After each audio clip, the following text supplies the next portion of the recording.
एक कविता तुम्हें पढ़नी है, झांसी की रानी की समाधि पर। झांसी की रानी की समाधि पर एक कविता लिखी है। किसने लिखी है? गुड, सुभद्रा कुमारी चौहान ने लिखी है। सुभद्रा कुमारी चौहान जी 1904 में प्रयाग में पैदा हुई थी। इनका जन्म 1904 में हुआ था प्रयाग में, और ये उनकी कॉलेज मेट थी। कॉलेज मेट मतलब कॉलेज में पढ़ती थी महादेवी वर्मा जी और सुभद्रा जी एक ही कॉलेज में पढ़ रही थी प्रयागराज में, और दोनों कवयित्री थी। दोनों क्या थी? कवयित्री थी। तो इन्होंने, सुभद्रा कुमारी चौहान जी ने स्वतंत्रता, देश की स्वतंत्रता पर बहुत सारी कविताएं लिखी हैं और वीर रस में लिखी हैं।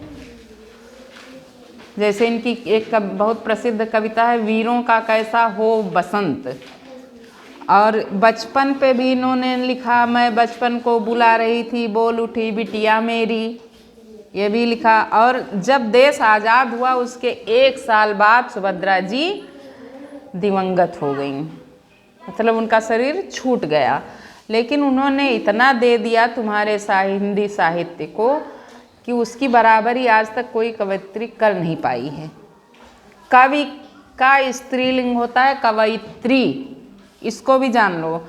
कवि का स्त्रीलिंग क्या होता है? कवयित्री। क या पे ई की मात्रा और त्रा पे ई की मात्रा। कवि का स्त्रीलिंग कवयित्री। तो सुभद्रा कुमारी चौहान जी को कहा जाएगा कवयित्री, महादेवी वर्मा जी को कहा जाएगा कवयित्री, और जो पुल्लिंग में हैं उनको कहा जाएगा कवि। जैसे रामधारी सिंह दिनकर को पढ़ते हो, माखनलाल चतुर्वेदी को पढ़ते हो, गोपाल दास नीरज को पढ़ते हो, तो ये कौन है? कवि हैं। अब इन्होंने झांसी की रानी पर एक कविता लिखी जो बहुत प्रसिद्ध है। याद है तुम लोगों को उसकी लाइन? खूब लड़ी मर्दानी वो तो झांसी वाली रानी थी, बुंदेले हर बोलों के मुँह हमने सुनी कहानी थी, खूब लड़ी मर्दानी वो तो झांसी वाली रानी थी। वो अलग कविता है। और ये दूसरी कविता है झांसी की रानी की समाधि पर। जब झांसी की रानी वीर गति को प्राप्त हो गई तो उनके लिए इन्होंने कविता लिखा। उनकी समाधि जो बनी है उसके बारे में बता रही हैं। कौन? सुभद्रा कुमारी चौहान जी। समाधि किसे कहते हैं? समाधि जानते हो? हाँ, मर जाने के बाद जो शरीर को मिट्टी में ढक दिया जाता है उसको उर्दू या फारसी अरबी में कब्र कहते हैं, और तुम्हारी हिंदी में उसको समाधि कहते हैं। समाधि एक तरह से पहचान भी हो जाती है, स्मारक भी हो जाता है कि यहीं इनकी मिट्टी दी गई है, यहीं इनका अंतिम संस्कार हुआ है। अधिकतर तो वैदिक धर्म के अनुसार लाशें जला दी जाती हैं, शव जला दिया जाता है। नदी वदी किनारे हो अगर जला दिया गया तो वहाँ कोई पहचान नहीं, लेकिन कुछ संप्रदाय के लोग समाधि बनवा देते हैं वहाँ की राख लाके, और उसमें ढक देते हैं, उसी जगह पर समाधि बना देते हैं। समाधि एक स्मारक हो जाती है जो तुम्हें स्मरण कराती है, याद दिलाती है कि यहीं इनकी अंतिम संस्कार की राखी यहीं रखी हुई है, या उनके शरीर के कुछ अंश इसमें हैं। वही समाधि के बारे में सुभद्रा कुमारी चौहान जी ने लिखा है। किसकी समाधि के बारे में? हाँ, झांसी की रानी लक्ष्मीबाई की समाधि के बारे में। तो अब लिखती हैं, इस समाधि में छिपी हुई है एक राख की ढेरी, जलकर जिसने स्वतंत्रता की दिव्य आरती फेरी। 1904 में सुभद्रा जी जन्म ली थी और 1948 में इनकी मृत्यु हो गई, लेकिन इन्होंने स्वतंत्रता की वो आग जलाई लोगों में, वो अलख जगाई कि लोग एकदम उत्तेजित हो जाते थे कि नहीं, मेरा देश आज़ाद होना चाहिए। तो इसीलिए वो कह रहे हैं कि इस समाधि में छिपी हुई है एक राख की ढेरी। वैसे तो एक ये राख की ढेरी है जो उनकी चिता जली और उनका शरीर तो राख हो गया, लेकिन वो राख इस समाधि में रखी हुई है जिसने, उस शरीर की राख है जिसने क्या किया था, स्वतंत्रता की दिव्य आरती फेरी, जिसने स्वतंत्रता के लिए इतना लिखा और इतना लड़ा, उसके शरीर की राख इस समाधि में रखी हुई है। यह समाधि, यह लघु समाधि है झांसी की रानी की, अंतिम लीला स्थली यही है लक्ष्मी मर्दानी की। मर्दानी का मतलब जानते हो? उर्दू में मर्दानी मतलब मर्दाना, जेंट्स, मर्दई जैसा कहा, मर्दई। तो जिसमें पुरुष के लक्षण आ जाएं या पुरुषों की तरह रहने लगे उसी को मर्दानी कहा गया। खूब लड़ी मर्दानी, वो तो झांसी वाली रानी थी, मर्दानी थी मतलब उसमें पौरुष था, ताकत थी, वीरत्व था, बहादुरी थी।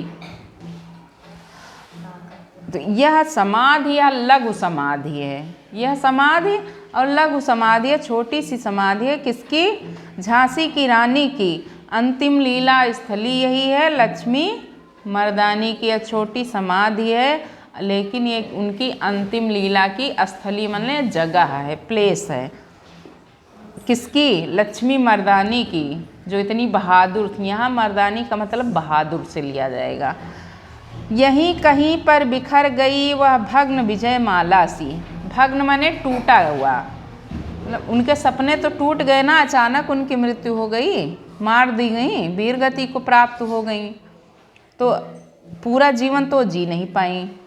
इसीलिए कहा गया कि यहीं कहीं पर बिखर गई वह भग्न विजय माला सी, उसके फूल यहीं संचित हैं, है यह स्मृति शाला सी।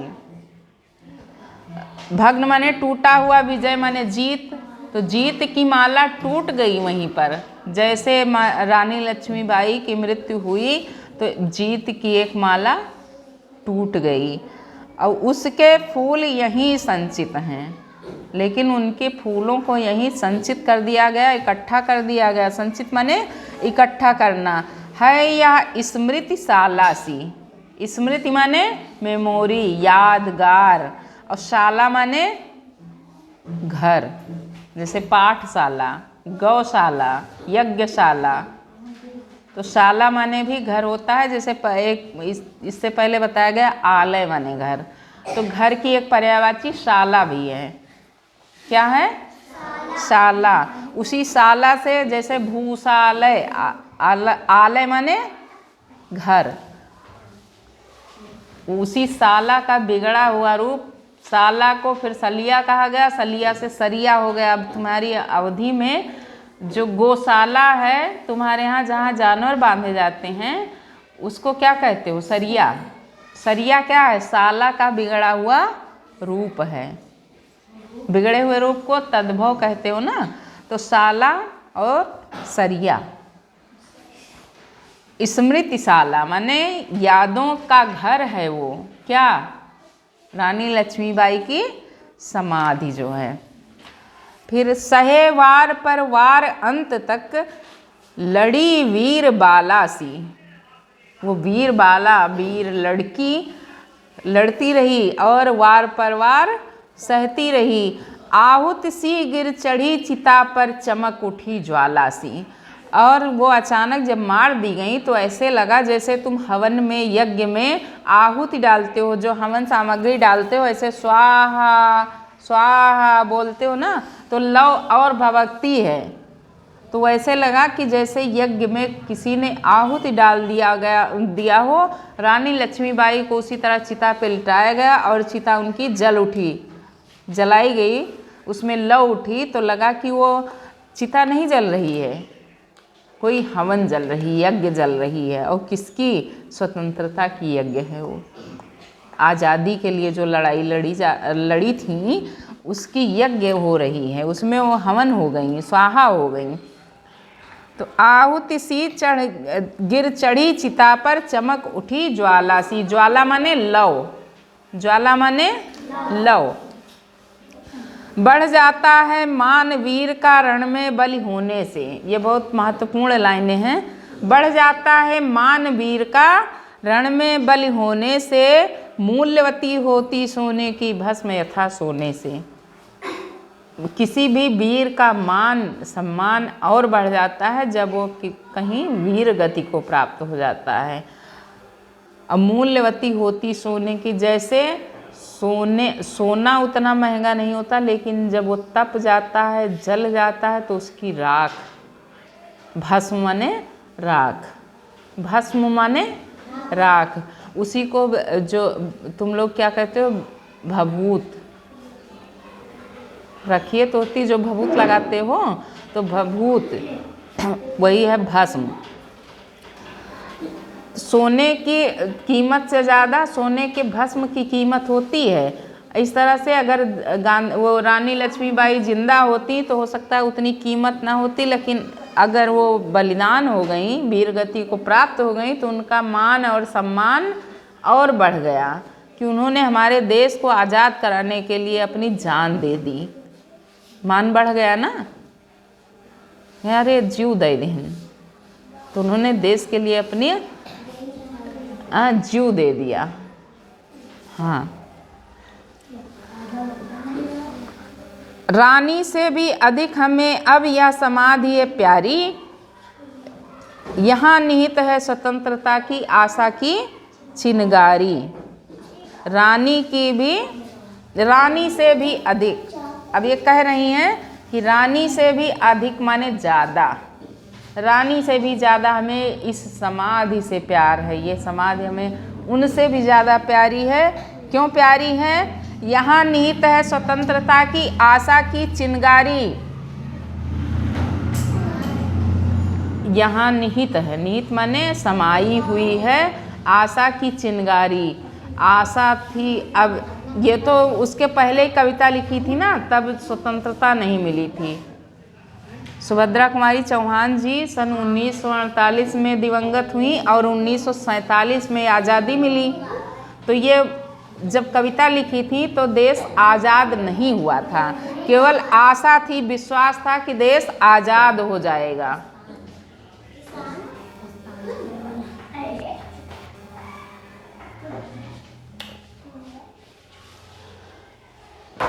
इससे भी सुंदर समाधियां हम जग में है पाते हैं। बहुत सुंदर सुंदर समाधियां बनी होंगी, सजी होंगी संसार में। जग माने संसार, तो इससे भी सुंदर सुंदर समाधियां संसार में बनी हैं, सजी हुई हैं, लेकिन क्यों? उनकी गाथा पर निशीथ में क्षुद्र जंतु ही गाते। निशीथ माने आधी रात को, निशीथ माने आधी रात को क्षुद्र जंतु ही गाते। क्षुद्र जंतु माने छोटे छोटे कीड़े मकोड़े ही उन पर गाते हैं। सुभद्रा कुमारी चौहान की तरह कोई वीर गाथा उन पर नहीं लिखता है। क्यों नहीं लिखता है? क्योंकि उनका काम उस तरह का नहीं है। फिर आगे लिखती हैं सुभद्रा कुमारी चौहान जी, पर कवियों की अमर गिरा में इसकी अमिट कहानी। कवियों की अमर गिरा, अमर माने न मरने वाला। अभी हमने बताया क्या है? उपसर्ग। मर माने मरना, तो माने नहीं, उपसर्ग लग गया मर में तो हो गया अमर। जो ना मरे वो है अमर। और गिरा माने वाणी, बोली। पर कवियों की अमर गिरा में इसकी अमिट कहानी। कवियों ने जो लिख दिया झांसी की रानी के बारे में, वो अमर हो गया। अब वो मिट नहीं सकता कि तुम भूल जाओ। बुंदेले हर बोलों के मुँह हमने सुनी कहानी, कि भूल जाओगे? नहीं भूलेगा कोई। रानी लक्ष्मीबाई को भी नहीं भूलेगा। अगर कवियों ने न लिखा होता तो हमें याद भी नहीं आता, कि हम जान भी ना पाते कोई झांसी की रानी लक्ष्मीबाई थी। कई पीढ़ियों पहले वो ख़त्म हो गई, लेकिन हमारे देश के लिए लड़ी। तो आज भी हम किसके माध्यम से याद करते हैं? कवियों और लेखकों के माध्यम से जानकारी हमें मिली कि रानी लक्ष्मीबाई इतनी बहादुर थी, वो हमारे लिए लड़ी। स्नेह और श्रद्धा से गाती है वीरों की बानी। स्नेह माने प्यार से, श्रद्धा माने भाव से, सम्मान से। वीरों की बानी, बानी माने वाणी, वाणी बोली।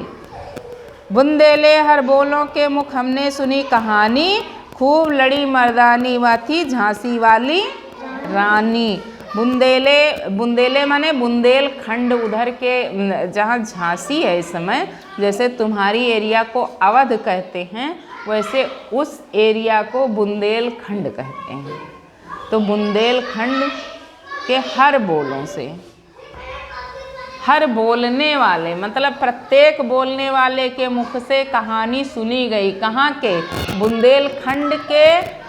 हर माने प्रत्येक, बोलो माने बोलने वाले, जिसके भी मुंह से सुनो उसने क्या कहा कि खूब लड़ी मर्दानी वो थी झांसी वाली रानी। अरे भाई, झांसी वाली रानी खूब लड़ी, अपने शक भय लड़ी, अपने हीक भय लड़ी, जीव भय लड़ी, ओके बाद अपन प्राण त्याग दी, दे दी, न्यौछावर कर दी देश के लिए। इसीलिए उनकी समाधि भी ज़्यादा प्यारी है हमको। और हम लोग एक बार झांसी की रानी लक्ष्मीबाई को नमन करें। अपने देश के लिए उन्होंने इतना बलिदान दिया, आज हम स्वतंत्र होकर जी रहे हैं।